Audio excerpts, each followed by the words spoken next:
student. I am Firoz Khan, lecturer in physics, Sanskar Senior Secondary School, Badaun. Today we will be discussing about physics और इसमें topic हमारा जो होगा Coulomb's law. Coulomb's law two charge के between force और इसकी जो nature है वो कैसी होती है, अट्रैक्शन एंड रिपल्शन, जिसके बारे में हम पिछले वीडियो में डिस्कस कर चुके हैं.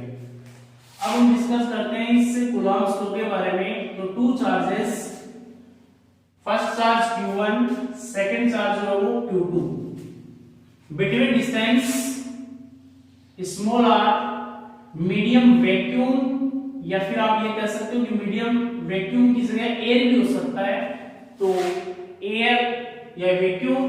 तो इन दोनों के बिटवीन जो फोर्स है, interaction force F, in charge के जो मैग्नीट्यूड होगा इसके प्रोडक्ट के डायरेक्टली प्रोपोर्शनल, और इनके बिटवीन जो डिस्टेंस होगी इसके इनवर्सली प्रोपोर्शनल होगा स्क्वायर के डिस्टेंस के.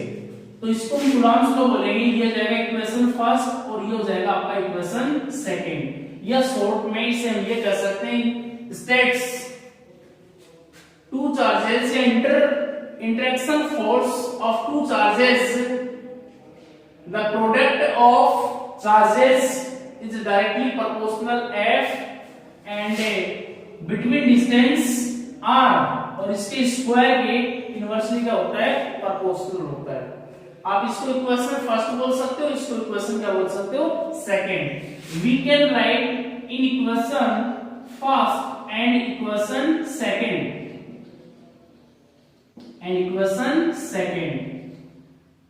we can write F proportional Q1 Q2 upon R square. F proportional Q1 Q2 upon R square. Proportional का साइन हम यहां से हटाएंगे तो हमारे पास एक कांस्टेंट वैल्यू आएगा, और उस कांस्टेंट वैल्यू को हम बोलेंगे 1/4 पाई एप्सिलॉन नॉट. ये जो वर्ड मैंने लिखा है, ये 4 को आप जानते हो, पाई भी जानते हो, ये एप्सिलॉन नॉट. आगे क्या है, Q1 Q2 upon R square. देखिए ये एप्सिलॉन नॉट इसको बोलते हैं permittivity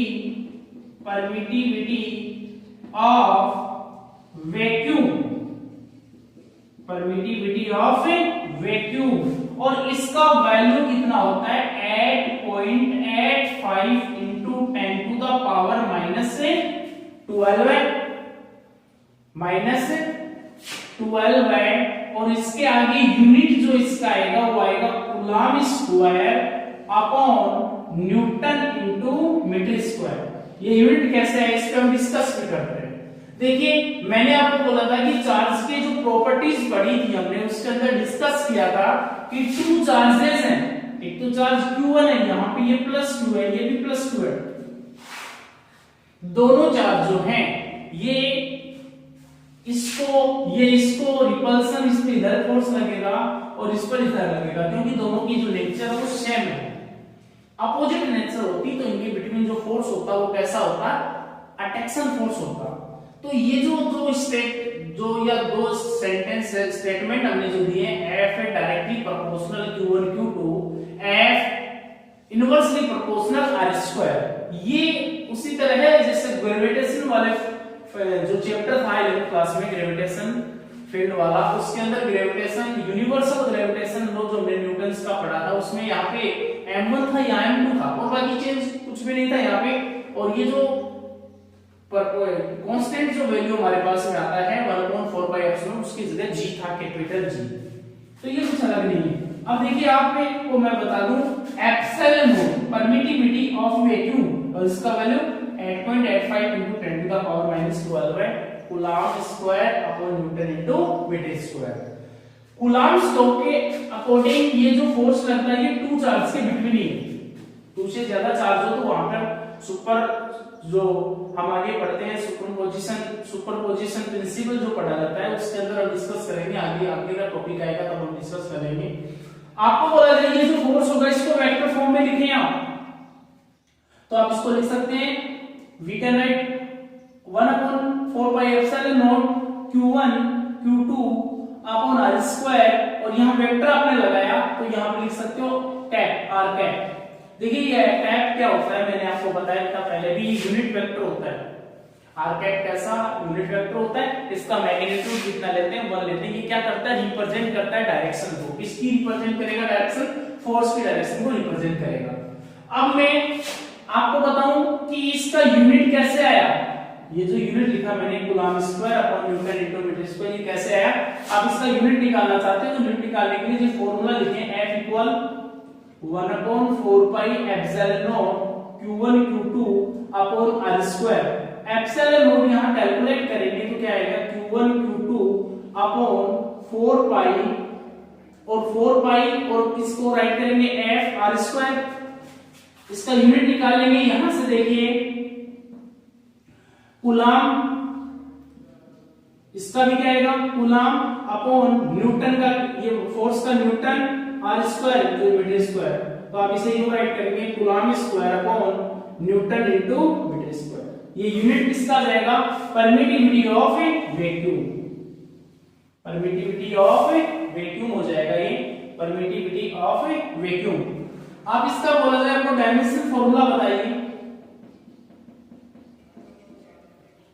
dimension formula coulomb square, coulomb square का डायमेंशन फॉर्मूला कूलम का हो जाएगा 80, तो 80 का स्क्वायर, न्यूटन, न्यूटन का हो जाएगा m/L/t-2, फोर्स का डायमेंशन फॉर्मूला होता है, और ये मीटर स्क्वायर, तो आप इसे राइट करेंगे l स्क्वायर। हमारा जो फॉर्मूला आएगा वो क्या आएगा, a square t square upon m1 l⁻², और ये 1 l⁻³ और t⁻⁻², t⁻⁻²। इसको सोल्व करेंगे, इसको सोल्व करेंगे तो इसको सोल्व करने पर हमारे पास में आएगा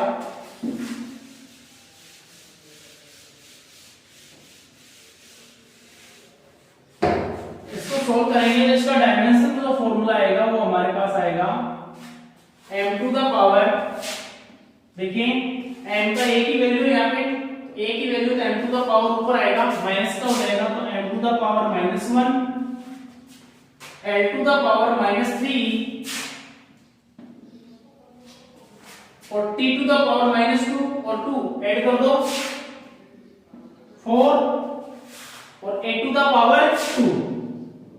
ये क्या आ जाएगा, इसका डायमेंशन फॉर्मूला जाएगा। किसका डायमेंशन फॉर्मूला जाएगा, permittivity of vacuum, permittivity of vacuum का ये डायमेंशन फॉर्मूला आ जाएगा। अभी देखिए कूलम्ब्स में हमने ये पढ़ा है कि F इक्वल के देखिए कांस्टेंट हम लेंगे, इसको क्यों लेंगे इसके बारे में मैं आपको बता दूं। न्यूमेरिकल प्रॉब्लम्स जब आएंगे हमारे सामने तो हमारा जो कूलम्ब्स फ्लो है यूं है, इस तरह से, और इसको शॉर्ट में आप लिख सकते हो, देखिए 1/4πε0, इसको कैलकुलेट करते हैं तो 1/4 पाई का वैल्यू 3.14, एप्सिलॉन 8.85 into 10⁻⁻12 है, और इसको कैलकुलेट करेंगे या इसको सोल्व करेंगे तो हमारे पास वैल्यू आएगा 9 into 10⁻⁹, और इसको लिखेंगे किससे, k से, इससे राइट करेंगे इसको k से, तो हमारे पास जो f कैलकुलेट होगा वो क्या होगा, k q1 q2 अपॉन क्या आएगा, r स्क्वायर। f इक्वल क्या आएगा, k q1 q2 upon r square. Numerical problem solve करो तो आप क्या करेंगे, इसको 1/4πε0 को हम k ले लेंगे, और इस k का वैल्यू कितना होता है, 9 into 10⁻⁹। देखो इसका भी यूनिट आता है k का भी, ये अभी मैं आपको बताऊंगा क्या होता है इसका यूनिट। तो ये न्यूमेरिकल में जब आप यूज करेंगे तो इजी हो जाएगा न्यूमेरिकल थोड़ा, तो इसको सोल्व करने पर हमारे पास में ये वैल्यू आता है। k का यूनिट निकालेंगे तो देखिए आप इसको ऐसे राइट कर सकते हो, k equal fr² upon q1 q2, यहां से इसका यूनिट फाइंड कर लें, f न्यूटन मीटर स्क्वायर, और ये coulomb into coulomb, coulomb square. तो इसका डायमेंशन फॉर्मूला हमारे पास क्या आएगा, इसका डायमेंशन फॉर्मूला आएगा न्यूटन, न्यूटन का आएगा m l t-2 metre square l square upon coulomb square, coulomb की जगह आप राइट कर सकते हो 80 स्क्वायर। तो हमारे पास में फॉर्मूला जो बनेगा वो बनेगा m to the power 1 n to the power 3 t to the power, देखिए 2 ये और 2 -4 हो जाएगा, a टू द पावर -2। तो ये हमारा हो गया कूलम्स लॉ। और कूलम्स लॉ कहां लगेगा? चार्ज, 2 चार्जेस, कितने चार्ज होंगे? 2 चार्जेस, और उनके बिटवीन रिपल्सन फोर्स या अट्रैक्शन फोर्स है, उसको रिप्रेजेंट करने के लिए हम कूलम्स लॉ का क्या करेंगे? यूज करेंगे। इसके बाद देखिए, अभी मैंने बताया कि फोर्स है वो कैसी क्वांटिटी है? वेक्टर क्वांटिटी है। फोर्स कैसी क्वांटिटी है? वेक्टर क्वांटिटी है। तो इसका वेक्टर रिप्रेजेंटेशन किया जा सकता है, किसका कर सकते हैं हम? कूलम्स लॉ का। तो अब हम अगला जो टॉपिक हमारा आएगा वो vector representation of Coulomb's law, या इनको लिख सकते हैं वेक्टर फॉर्म में, इन वेक्टर फॉर्म या vector representation.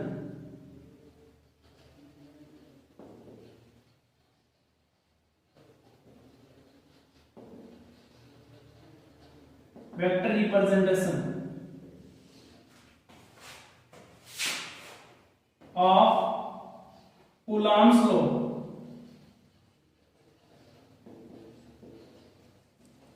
Vector representation of Coulomb's law.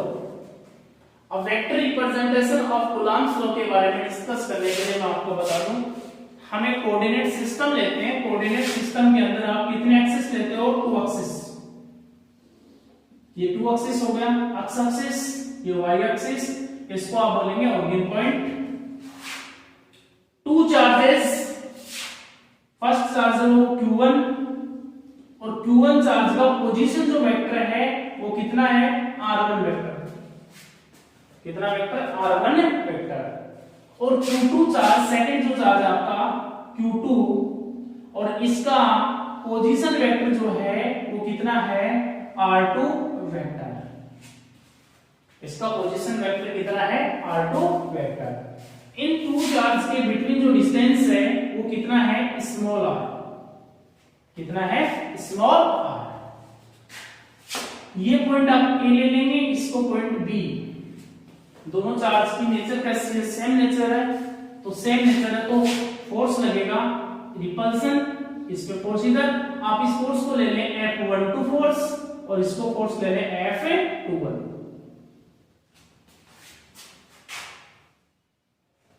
हम क्या करेंगे? F12 फोर्स की डायरेक्शन को रिप्रेजेंट करने के लिए इधर ले लेंगे R12 कैप या R12 वेक्टर, और इसको रिप्रेजेंट करने के लिए लिखेंगे R21। और मैं आपको बता दूं, वैसे R vector mode, R12 vector का मोड और R21 वेक्टर का मोड, ये वैसे इक्वल है। तीनों के तीनों क्या है? इक्वल है। यहां देखिए आप, वेक्टर जो हमने कॉम्बिनेशन ऑफ वेक्टर पढ़ा था 11th क्लास में, चैप्टर नंबर 2 में था वो, vector, combination of vector, resolution of vector. तो देखिए यहाँ पे हम एडिशन या कॉम्बिनेशन ऑफ वेक्टर की बात करें तो उसमें 3 रो पढ़े थे हमने, और उसमें ट्रायंगल रो पढ़ा था। तो इसमें यहाँ पे यूज होगा वो, तो in triangle OAB, triangle OAB from triangle लो,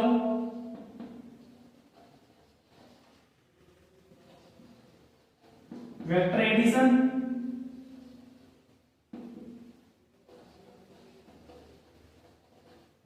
वेक्टर एडिशन के लिए जो हमारा ट्रायंगल लो है उसके अकॉर्डिंग ट्रायंगल OAB, इसमें O2 आप A पाए तो आपका वेक्टर कितना है? R1 vector. A to B तो आप लिखेंगे प्लस, देखिए इस डायरेक्शन हमारी सेम है, हम A to B, O to A to B, B पे इसी डायरेक्शन में कौन आ रहा है आपका? R2 बना रहा है। अब आप B to O जाएंगे वापस, तो इसकी जो डायरेक्शन है वो अपोजिट है, तो पहले तो आप R21 लिख लेंगे प्लस, फिर ये अपोजिट है तो माइनस, R2 इक्वल टू कितना आएगा 0 आएगा। आप इसको सोल्व करेंगे, R21 वेक्टर का वैल्यू आपके पास कितना आएगा बताओ। R21 का वैल्यू आएगा, आप इसको इधर ले जाएंगे R2 माइनस R1। आप इसको लिख सकते हो इक्वेशन फर्स्ट। आपके पास R21 वेक्टर का वैल्यू आ गया R2 minus R1। Similarly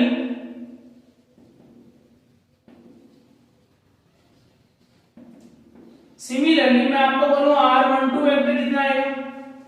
R12 vector है वो इसका थोड़ा सा अपोजिट हो जाएगा, पहले 1 आ जाएगा तो इसमें आएगा R1 vector minus R2 vector. इसको इक्वेशन सेकंड वैसे हम कर सकते हैं, देखिए आप R1 आप इस तरह चले O2 B, R2 इसी डायरेक्शन में 1 2 R12 और माइनस R1। आप इसे यूं तो लिखेंगे R2 plus R12 vector minus R1 equal 0। R12 find करेंगे तो आपके पास आएगा R1 minus R2।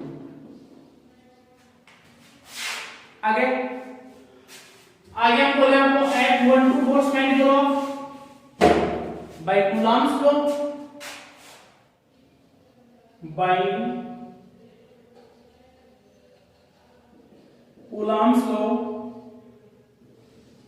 by Coulomb's law के अकॉर्डिंग हम लिखेंगे F12 वेक्टर इक्वल k की जगह 1/4 पाई एप्सिलॉन नॉट भी ले सकते हैं, ठीक है। आप इसे लिखेंगे Q1 Q2 upon F12 find कर रहे हो तो F12 का square into F12 cap. We know that according to 11th class A cap equal A vector upon A। हमने पढ़ा है A cap equal क्या होता है, A vector upon A का मोड या A बोल सकते हो आप इसको। आप इसे यूं भी राइट कर सकते हो F12 इक्वल, देखिए इसे हम राइट कर सकते हैं k, तो k q1 q2 upon r12 का स्क्वायर इनटू r12 कैप। इसकी जगह इस फॉर्मूले के अकॉर्डिंग राइट कर सकते हैं r12 वेक्टर अपॉन r12 हो गया। अब देखिए यहाँ पे r12 का पावर 2 और यहाँ पे कितना है 1, तो आप इसे राइट कर सकते हो आप F12 vector equal k Q1 Q2 upon R12 का क्यूब और ये हो गया R12 वेक्टर। देखिए बेटा R12 R21 इक्वल किसके है, R के इक्वल है, तो आप राइट कर सकते हो इसको F12 vector equal to K Q1 Q2 upon R की क्यूब। ये R12 इन इक्वेशन सेकंड क्या आएगा R1 minus R2। Equation third हो गया।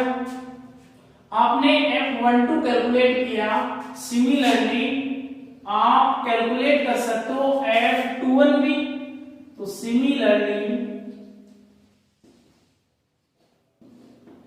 क्या राइट करेंगे F21 इक्वल के Q1 Q2 upon R cube. अब देखिए यहाँ पे 1 2 है, R1 माइनस R2 2 1 है, तो आप राइट कर सकते हो R2 vector minus R1 vector.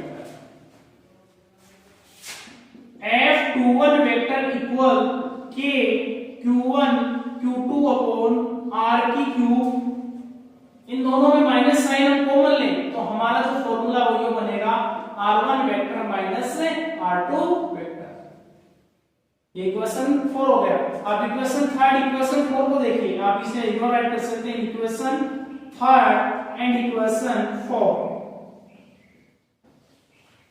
We can write F12 vector equal minus F21 vector.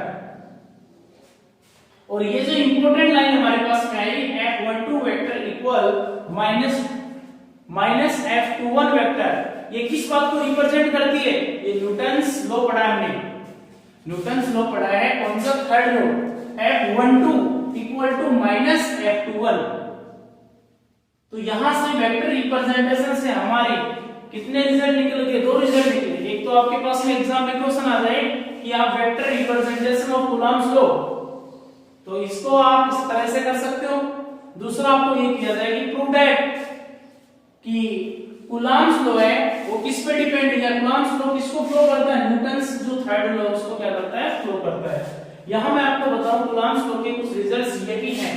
देखिए कूलम्ब्स लॉ जो है उसके बात करें हम कि उसकी रेंज कितनी होती है, तो 10 to the power minus Coulomb's force जो है उसका रेंज होता है वो 10 to the power minus 15 metre to infinity होता है। 10 to the power minus 15 metre to infinity, ये तो इसका क्या हो गया? रेंज हो गया। दूसरी इंपॉर्टेंट बात कूलम्ब फोर्स की ये हो जाएगी कि इसकी जो नेचर है इस फोर्स की वो कैसी होगी? अट्रैक्शन भी होगी और रिपल्सन भी होगी, दोनों फोर्स होंगे। कैसे कैसे? अट्रैक्शन और रिपल्सन। तीसरा जो है वो ये है, हमने देखो कंजर्वेटिव फील्ड और नॉन कंजर्वेटिव फील्ड पढ़ा है, तो ये कंजर्वेटिव फील्ड के ऊपर डिपेंडेड है। दूसरा ये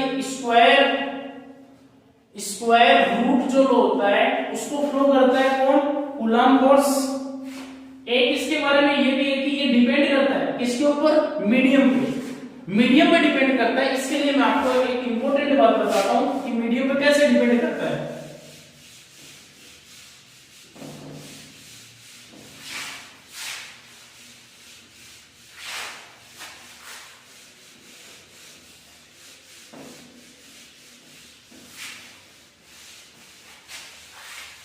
देखिए टू चार्जेस हैं, charges Q1, first charge Q1 और सेकंड जो चार्ज है वो आपका क्या है? Q2 है। और इन दोनों के बिटवीन डिस्टेंस कितनी है? स्मॉल r है। और मीडियम इनका क्या है? वैक्यूम, या फिर यूं बोल सकते हो आप एयर एंटर मीडियम। तो इनके बिटवीन फोर्स कितना होगा? चार्जों के between Fa equal 1/4 pi epsilon not Q1 Q2 upon r square. Equation क्या हो गया? फर्स्ट। वेयर एप्सिलॉन नॉट क्या है? परमिटिविटी ऑफ वैक्यूम,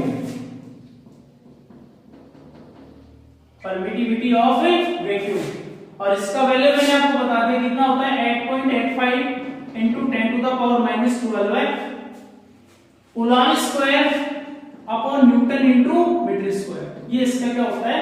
वैल्यू होता है। हम आपको बोलेंगे टू चार्जेस, एक चार्ज Q2 और एक चार्ज Q1, डिस्टेंस सेम, वो की वही, बट यहाँ पे मीडियम वैक्यूम नहीं है, अनदर मीडियम है। अनदर मीडियम में ग्लास रोड हो गया, वुड हो गया, मेटल हो गया, जो भी है इसमें अनदर मीडियम है। तो इस सिचुएशन में जो फोर्स होगा उसको हम बोल सकते हैं Fm। तो वो फोर्स कितना आएगा? 1/4 पाई एप्सिलॉन आएगा, नोट नहीं आएगा। Q1 Q2 upon r square, where epsilon, ये एप्सिलॉन क्या होता है? इस एप्सिलॉन को बोलते हैं permittivity of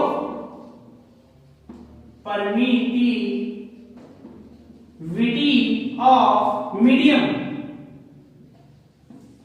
permittivity of medium. इसको आप इक्वेशन क्या लेंगे? 2 लेंगे। इक्वेशन फर्स्ट में इक्वेशन सेकंड से डिवाइड करें, आप यूं राइट करेंगे Fa upon Fm equal Q1 Q2 upon 4 pi epsilon naught r square upon Q1 Q2 upon 4 pi epsilon r square.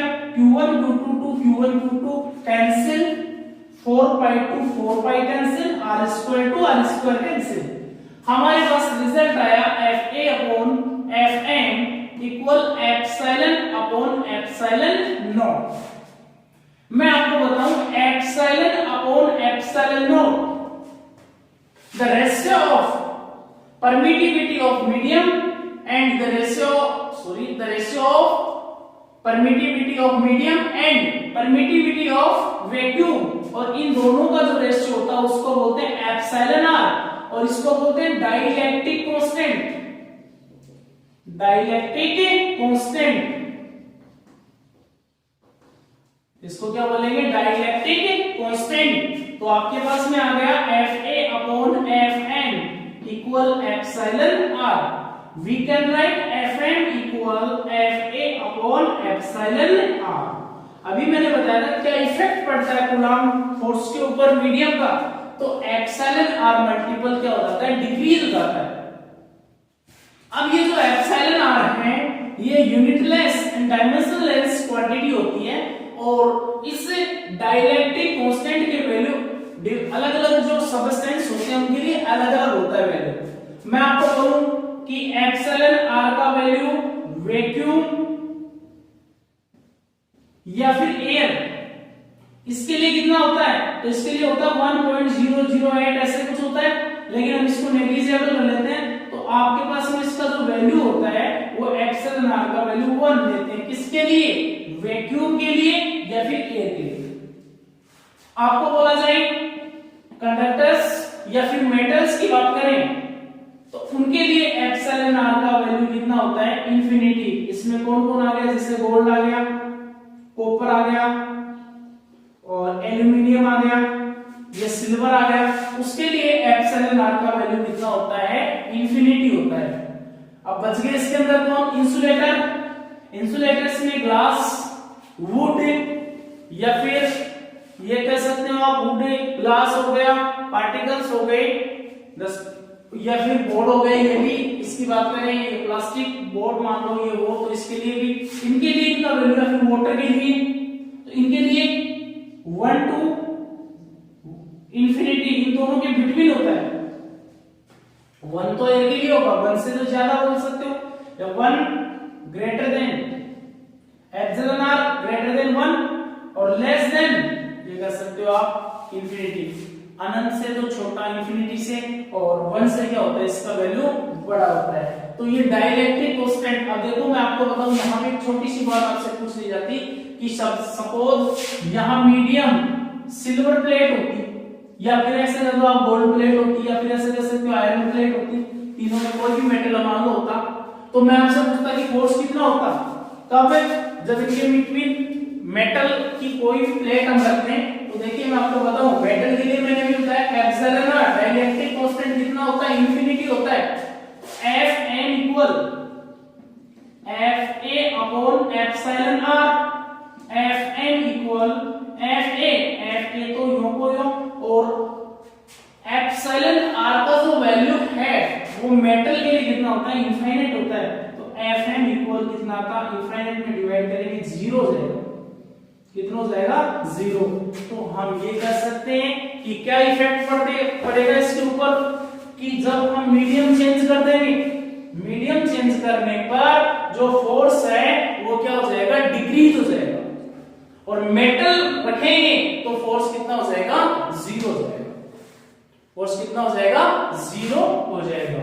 अब ग्रेविटेशन फोर्स से इस कूलम्ब फोर्स का हम यदि वो करें, इनका कंपेयर करें कि क्या इफेक्ट पड़ता है इसके ऊपर, किससे इफेक्ट पड़ेगा, कि कंपेयर करो आप ग्रेविटेशन फोर्स और जो कूलम्ब फोर्स है उसमें क्या कंपेयर होगा। तो देखिए ग्रेविटेशन जो फोर्स होता है वो मीडियम पे डिपेंड नहीं करता है, कूलम्ब फोर्स होता है वो क्या करता है? मीडियम पे डिपेंड करता है। ग्रेविटेशन फोर्स जो होता है उसकी नेचर ओनली फॉर अट्रैक्शन होती है, और कूलम्ब फोर्स होता है उसकी नेचर जो होगी वो अट्रैक्शन भी होगी और रिपल्सन, दोनों टाइप की इसकी क्या होगी? नेचर होगी। हमारे इस इंग्लिश मीडियम के जो वीडियोस हैं वो 2 वीडियो आ चुके हैं, ये 3rd हमारा वीडियो है। और अभी जो स्टूडेंट्स वीडियो को रेगुलर देख रहे हैं वो स्टूडेंट्स आप अपने नोट्स से बना सकते हैं, और नोट्स के लिए आप अपने जो फोन से है वो मैसेज करके मेरे फोन पे, और आपको जो पीडीएफ है वो भेज दी जाएगी, और आप उस पीडीएफ से फिर इनको नोट्स को लर्न भी करते जाएं, साथ साथ नोट्स बनाते जाए घर पे। तो खाली वक्त आप वर्तमान में लॉकडाउन में सभी स्टूडेंट फ्री हैं, तो घंटे 1-1.5 घंटे आराम से इस फिजिक्स को दे सकते हो आप। इस समय आपके पास काफी वक्त होगा। पहले तो आप इस वीडियो को आसानी से आराम से देखें, और देखने के बाद इसके नोट्स जो आपको भेजे जाए पीडीएफ से मेरे नंबर पे आप मैसेज कीजिए और मैसेज करने के बाद आपको ये स्कूल के नंबर है उन पे मैसेज कीजिए, आपको उसकी पीडीएफ मिल जाएगी और पीडीएफ से आप अपने घर बैठे नोट्स बनाइए और इनको रिवाइज करते रहिए और एक टाइम टेबल बना के अपनी जो पढ़ाई है वो शुरू कर सकते हैं। ऑनलाइन क्लासेस का जो फायदा जितने स्टूडेंट उठा सकते हैं उतने उठाएं। क्यों? क्योंकि आपके लिए रेगुलर वीडियो है वो डाले जा रहे हैं, तो आप सभी स्टूडेंट से अनुरोध है कि को आप पढ़ें और पढ़ने के बाद अपने जो नोट्स हैं वो बनाते जाएं। आगे के जो इसके बाद है कुरान शो के बाद का जो टॉपिक है वो डिस्कस करेंगे हम अगले वीडियो में।